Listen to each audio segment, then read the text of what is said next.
We are continuing the ranking series with the top 10 worst hero star cards. Now as always people, these are just my opinions, so let me know your opinions in the comments section, but without further ado, let's get into it. So the first card on this list I could see people disagreeing with, to be honest, and that's why I put it in 10th, and that is Furious Resilience for Darth Vader. Now with this card, Darth Vader receives less damage while Focus Raged is activated, and if you have it at epic level you get a damage reduction of 25%.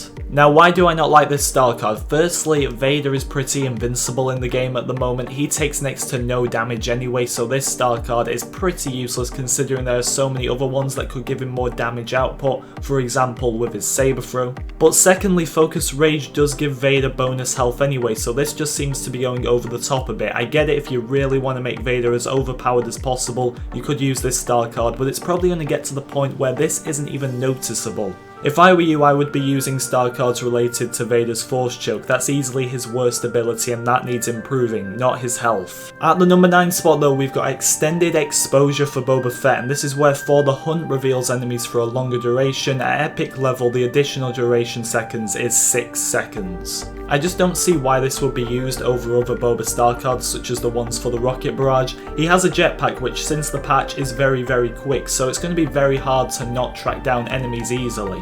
Once an enemy has been revealed, you pretty much know where they are. You don't need it to be available for a bit longer. With the increased jetpack speed, you're not going to miss them.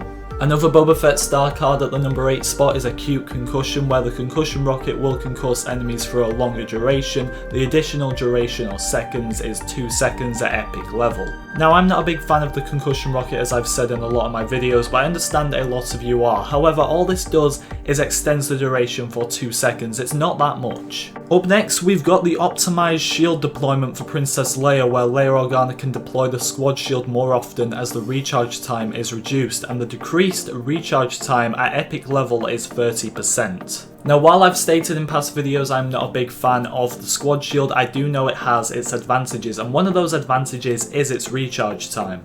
If you place this down and then a few seconds later your shield gets destroyed, it really doesn't matter because by that time the recharge time is that quick, there's already another shield ready to deploy. So if you use this star card you really are just wasting a slot in my opinion. But up next we've got Deflection Stamina for Darth Vader. This is where deflecting blaster projectiles will drain less stamina, and the stamina drain reduction is 25% at epic level.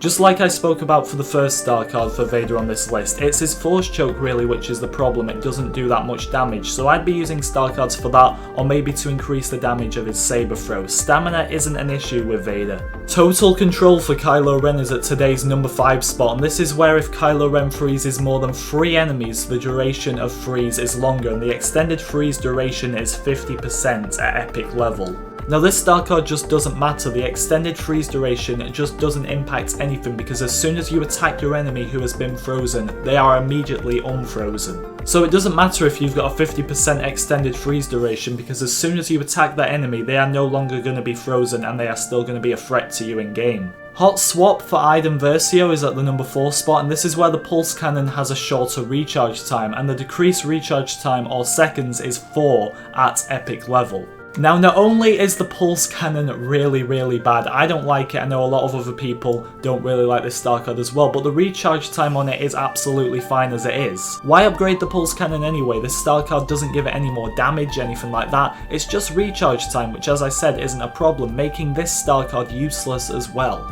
Even after patch 1.2, Phasma's Staff Strikes just still aren't good in my opinion, and that's why only Pawns is at today's number 3 spot. This is where for every enemy Captain Phasma defeats with her Staff Strikes, its recharge rate will be increased for 5 seconds, and at epic level, it's a 50% increased recharge rate. The recharge rate is fine on the Staff Strikes to begin with, but not only that, they're still just too slow and don't do enough damage. When you're using the Staff Strikes, you're so vulnerable and you're just going to get attacked very easily.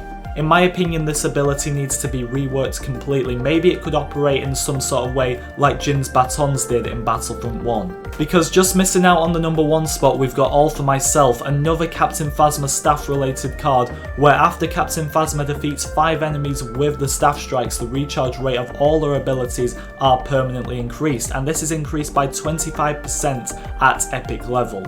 Now I admit this ability is good in a way because if you get the 5 kills with Phasma, all your abilities abilities are impacted by this. But that's the problem, you're probably not going to get 5 kills with Phasma's staff strikes considering how bad they are. If you do manage to get the 5 kills, I could really see this star card working out, but I've never got 5 kills in a game with Phasma's staff strike. I think the most I've got is 2. But things would have to get pretty bad to beat Phasma's staff strikes, and they do, trust me. With frantic strikes for Darth Maul, melee strikes will drain less stamina, and at epic level there's a 12% stamina drain decrease. Now this star card is useless, there's no better way to put it, because Maul doesn't have stamina. He's never had stamina in Battlefront 2, and still after the patches we've had, he's still not been given stamina, deeming this card completely useless. I know some of you will ask, and just to point it out, why do I have this card at epic level? It was basically for my maxed out Maul video, but it doesn't do anything, so I really have just wasted crafting parts with this one. If Maul did have stamina, then it probably would have a use, but for now, it doesn't. But that is my list, everyone. Let me know in the comments section, do you agree or disagree with anything I've said here today? I really hope you enjoyed, and I will see you all tomorrow where I'll be counting down the top 10 best hero star cards.